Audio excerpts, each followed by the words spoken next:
Guys, good morning, welcome back to a new blog. আজ হলো 1 August আর আজকে আমাদের পুচকুকে ফার্স্ট তেল মালিশ করতে আসবে। হ্যাঁ, তোমাদের সাথে সবকিছু আপডেট শেয়ার করছি। আমাদের পুচকু তেল মালিশ করতে আসবে। তো আমি দুদিন করেছি, দুদিন না, ওই 4-5 দিনের মধ্যে আমি করেছি। তো ফাইনালি আজকের থেকে আসছে হলো ওই মাসি। আর দেখি ওর কি মানে রিয়াকশন হয়, কারণ এতদিন তো আমার কাছে মেখেছে, কান্নাকাটি একদমই করেনি। আর আজকে ওই মাসির কাছে করবে, দেখি মাসির কাছে কান্নাকাটি করে নাকি। আর মা হচ্ছে এখন পুজো দিবে, এতদিন পর আজকে ফার্স্ট আমাদের বাড়িতে পুজো দেওয়া হবে। আর আমি যাব হচ্ছে একটু রান্নাঘরে, যেহেতু ও ঘুমোচ্ছে না। মা আমাকে বলেনি রান্না করতে, কিন্তু যাই, আমার মনে হলো যে ভাতটা বসিয়ে দিই, যেহেতু মা ওদিকে একটু পরিষ্কার করছে ঠাকুর ঘরের জিনিসপত্র আর তারপরে পুজো দেবে। তো আমার মনে হলো যে না, ভাতটা বসিয়ে দিই, বাদ বাকি তারপরে পরে দেখা যাবে টুকটাক কি করা যায় না করা যায়। কালকে সারাটা রাত্রি না কারেন্ট কি হয়েছিল বলো তো, কারেন্ট ছিল, লাইট জ্বলছিল কিন্তু ফ্যান চলছিল না। মানে সারা গোটা পাড়াতে এরকম হয়েছে। এত গরম, এত গরম, গরমের মধ্যে আমরা ঘুমোতেই পারিনি। গোটা পাড়াতে এরকম ছিল যে সবার বাড়িতে লাইট জ্বলছে ঠিকঠাক, কিন্তু কারোর বাড়িতে ফ্যান চলছে না, ফ্যান এসি কিছু চলছে না। তো সবাই মোটামুটি অনেক রাত্রি পর্যন্ত জাগনা ছিল, সবাই রাস্তার মধ্যে ছিল। আমরা রাস্তাতে বেডটের হইনি, কারণ বেবি যেহেতু ছোট তার জন্য। তো এখন যাই, গিয়ে একটু যাই রান্নাঘরে। আর সকালবেলা এসছে ওর বাবা, রাত্রেবেলা ফোন করেছিল ইলেকট্রিক ডিপার্টমেন্টে, তো সেখানে ফোন লাগেনি। পরে অনেকবার ফোন করার পর তারপরে হচ্ছে গাড়ি নিয়ে ঘোরে না, তো তাকে ফোন করেছিল। তো সেখানে বললো যে আজকে ঠিক হবে না, কারণ অন্য এক জায়গায় গিয়েছে, তো সেখানে কোনো একটা ঝামেলা হয়েছে। তো হতে হতে কালকে 10টা বাজবে, মানে আজকে সকাল 10টা। তো যাই হোক, 10টা তো বাজেনি, 8:30টার মধ্যে ঠিকঠাক হয়ে গেছে ফ্যান। তো চলো এখন যাই, আমি ঘরে গিয়ে দেখি। আর আজকের ব্লগটা আমি এখন থেকে স্টার্ট করছি। এই দেখো, বাবার সাথে ঘুম পাড়িয়ে দিয়ে গেছি, ঘুমোচ্ছিল, মেয়ে আবার উঠে গেছে। দেখ দেখ, ওর বিছানার মধ্যে রাখলেই ওর পছন্দ না।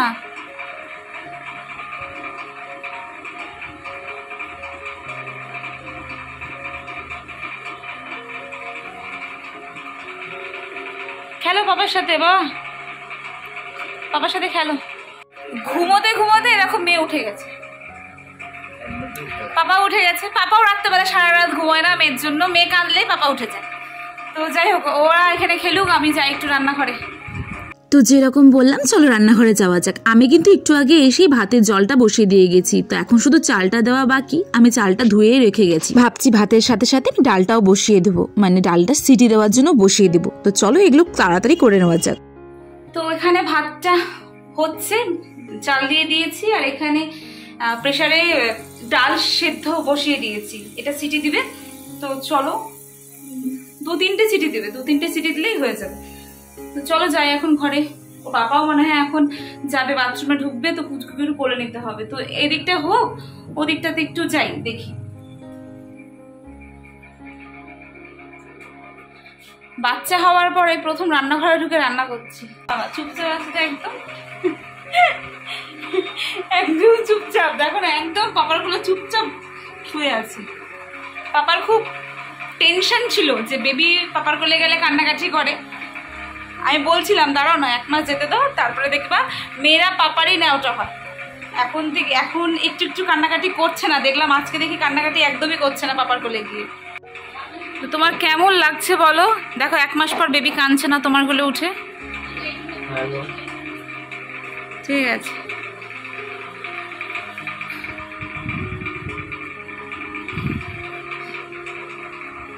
পাপার টেনশন যাক, একটু মুক্ত হয়েছে।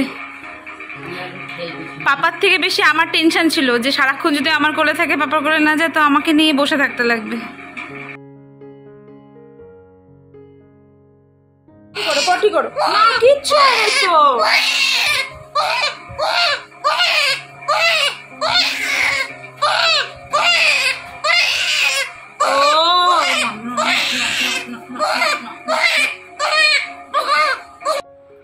হাই গাইস, তো এখন বাজে হলো 11:30, আর আমার স্নান কমপ্লিট হয়ে গেছে। তখন ওই যে রান্না বসিয়েছিলাম, তারপর ঘরে আসলাম, দেখি ওর পাপা ডাকছে। তো এসে দেখি যে পুচকি পটি করেছে, আর ও খুব কান্নাকাটি করছিল। পটি করলে না প্রচন্ড কান্নাকাটি করে, শুধু কান্নাকাটি করে, শুধু কাঁদতেই থাকে।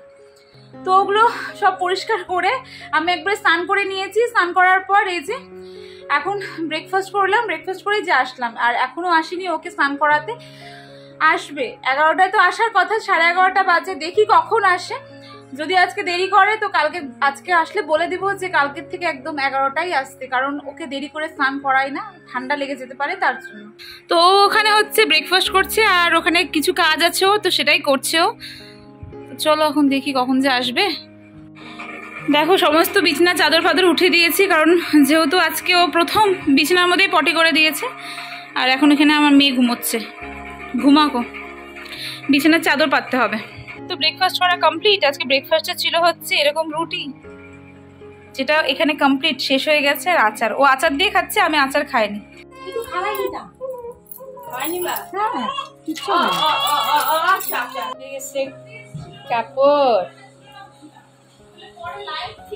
চলে আসতে মানিজ হবে, মানিজ পুরা মানিজ করবে। এখন ব্যায়াম করতে হবে। ব্যায়াম করার নাম শুনে কি তোর ঘুম পায়?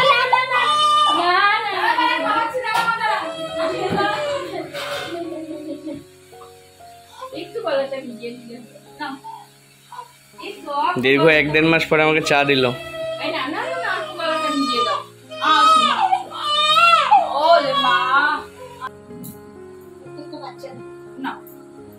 তো ওকে চলে আসছে তেল মালিশ করতে, স্নান করাতে।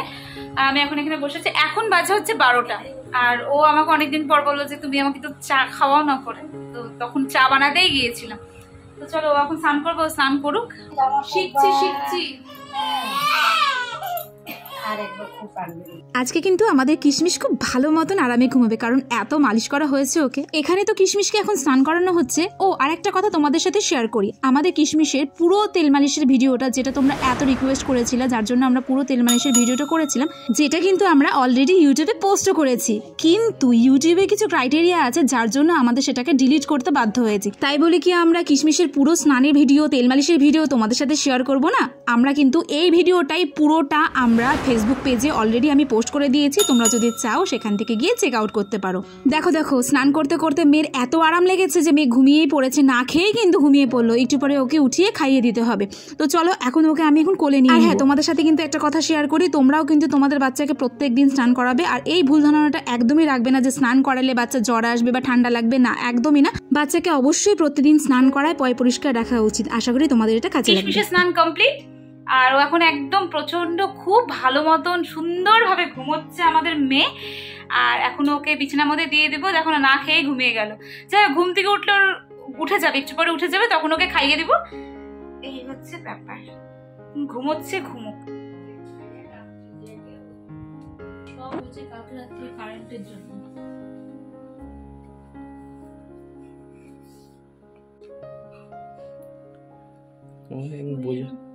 একদম শরীরটা একদমই ভালো না।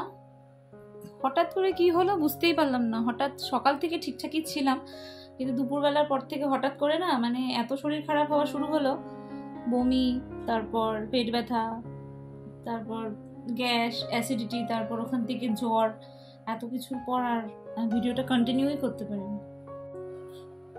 ভাবছিলাম ভিডিওটা থাম্বনেল হবে, একদিকে বেবি ছোটুর মেসেজ হচ্ছে, একদিকে ওর সেই স্যারের সঙ্গে মানে ডাক্তার স্যারের সঙ্গে দেখা করতে যাওয়ার একটা ছবি থাকবে, কিন্তু থাম্বনেলটা উল্টা হয়ে গেল। একদিকে বেবির মালিশ হচ্ছে, আরেকদিকে আরেক বেবি ক্যালটাই গেছে। আচ্ছা, তো সেই যে তখন বলছিল আবার আসছি একটু পরে, হয়তো বলছিল কখনো, তারপর আমি আর জানি না কখন বলছিল। তো ফাইনালি হচ্ছে দুপুরবেলা 2টার সময় খাওয়া দাওয়া করার পরে 3টা অবধি ঠিক ছিল। 3টার পর থেকে ওর প্রচণ্ড শরীর খারাপ, গ্যাস, অ্যাসিডিটি, বমি ভাব। 3টার থেকে 4টা অবধি ছোটো 2-4 বার বমি করলো। 5টার সময় ফাইনালি অনেকগুলো বমি করার পর বললো ঠিক আছে, কিন্তু ফাইনালি ঠিক হয়নি। বিকালবেলা খালি পেট ছিল, জলমুড়ি খেতে গিয়ে আবার দিয়ে দিছে। তো ফাইনালি এখন ক্যালটা গেছে, খাওয়া দাওয়া করাই দিয়েছি, এখন ও গিয়ে ছোটোর পাশে শুয়ে পড়বে। তো আর কিছু বলার নেই, আজকের মতো ব্লগ এখানেই শেষ। সবাই ভালো থেকো, সুস্থ থেকো, আর ওই যে লাইক, ফলো, শেয়ার, সাবস্ক্রাইব ওগুলো সব যদি ইচ্ছা হয় তাহলে করে দিও। তো টাটা, গুড নাইট।